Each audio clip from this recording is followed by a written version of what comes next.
किसान है देश भर का। आज तो हम 80 जिले के किसानों के साथ खड़े हैं। पूरे देश का एक राष्ट्रीय मुद्दा था कि भाई जब खेतों से लाइन जाती है बड़े खंभे बिजली के, चाहे वो पावर ग्रिड की हो, टाटा की हो या HVPNL की हो, किसी भी राज्य के विभाग की हो, तो उसके खिलाफ एक बड़ा आंदोलन हम लोगों ने लड़ा। और उसमें भारत सरकार ने एक ऐतिहासिक काम करते हुए 2 बार मुआवजा पॉलिसी बनाई, एक 2024 में बनाई, एक 25 में बनाई। लेकिन जो प्रदेश के अपने जो बिजली विभाग हैं वो बड़े ही चालाकी से, किसान बेचारा भोला भाड़ा लगा लो, आप अनपढ़ लगा लो, किसी तरीके से लगा लो, ज़्यादातर किसान जो है वो पढ़ा लिखा नहीं होता, उसको समझ नहीं, उस तक बात पहुंचती नहीं पूरी। तो यहाँ 132 kV की और 220 kV पे काम किया HVPNL ने और कोई भी गाइडलाइन को फॉलो नहीं किया।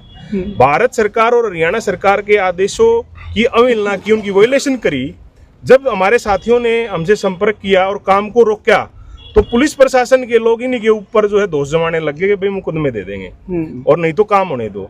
तो उसका कड़ा विरोध किसान ने किया। आंदोलन की शुरुआत हुई, SDM से मिले पिछले दिनों।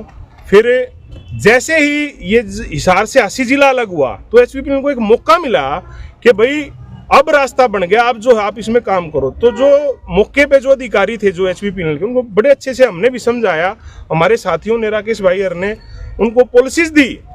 थाने में ऐसे पॉलिसियां हिलाई कि भाई अकॉर्डिंग टू पॉलिसी आओ, जो सरकार के आदेश हैं उसके साथ आओ, लेकिन ऐसा कहीं भी नहीं हुआ। तो फिर हमने कड़ा रुख लेते हुए SP से भी मिले और SDM से दोबारा मुलाकात करी।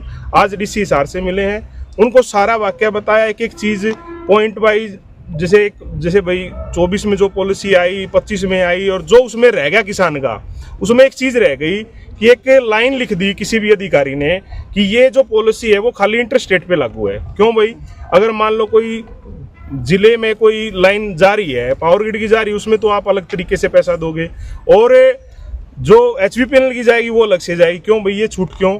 तो वो एक बड़ा अन्याय है किसान के साथ। उसका संज्ञान ये आंदोलन है ना जी, अब HVPNL के खिलाफ चल रहा है। इसमें क्या है, झज्जर जिले के किसान भी एकजुट हैं, उन्होंने भी अपनी तरफ से ज्ञापन दे दिया है। वहाँ के DC भी कह रहे हैं कि हम जो HVPNL के MD उनसे बात करेंगे और CM से भी इसमें टाइम लेंगे। और वही काम जो है यहाँ के जो हिसार के जो DC हैं, बड़े 80 के जो DC हैं, उनसे बड़े अच्छे माहौल में बात हुई है और उन्होंने ये कहा कि मैं जल्द आपकी समस्या का समाधान, जो जैसे MD हैं अपने HVPNL के या CM, उनसे बात करके कराएंगे। नहीं मांगे पूरी होती तो क्या आखिर किसान मतलब निर्णय अगला स्टेप करेगी? अगला स्टेप यही है जी, यह असल में तो बात हो जाएगी, क्योंकि इतना तो नाम हमने कमा लिया कि भाई हमने पैर रख दिया। तो काम जब होगा, अब जब पैसा किसान के खाते में आ जाएगा। दूसरी बात यह है कि सरकार का इसमें पॉजिटिव रुख है। सरकार कोई खिलाफ काम नहीं कर रही इसमें किसान के। सरकार ने तो अपने आदेश दे दी, सरकार ने अपना कार्य, मतलब एक ऐतिहासिक काम उन्होंने किया है इसके अंदर।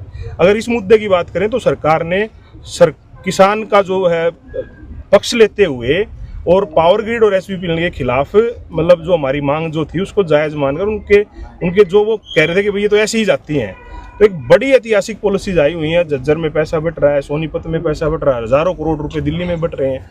तो इसमें कोई दो राय नहीं कि भाई सरकार किसान के साथ है। ये तो हम जो जिले के अधिकारी हैं इनसे बात कर रहे हैं, ये क्या करेंगे। अगर ये कुछ नहीं करेंगे तो हम बड़े लेवल पर आंदोलन को लेके जाएंगे।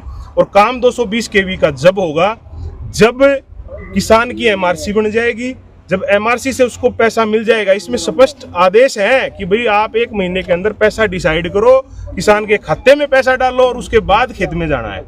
लेकिन अंधेरगर्दी हिसार और 80 जिले में हुई, झज्जर में हुई कि भाई ऐसे ही काम करने लगे, काम को किसान ने रोक दिया। काम जब होगा, जब MRC बन जाएगी और इनको पूरा मुआवजा, अपना नुकसान की भरपाई मांग रहा है किसान, कोई ऐसी चीज नहीं मांग रहा भाई हमारे खेत से अगर लाइन जानी है तो पैसा तो हमें देना पड़ेगा ना, जब तो आप खेत से जाओगे। और सरकार का इसमें स्पष्ट रुख है। अगर उन्होंने 2 बार जब आपको मुआवजा पॉलिसी दे दी किसान को, तो सरकार तो किसान के साथ खड़ी है, सरकार काम इधर उधर खड़ी है।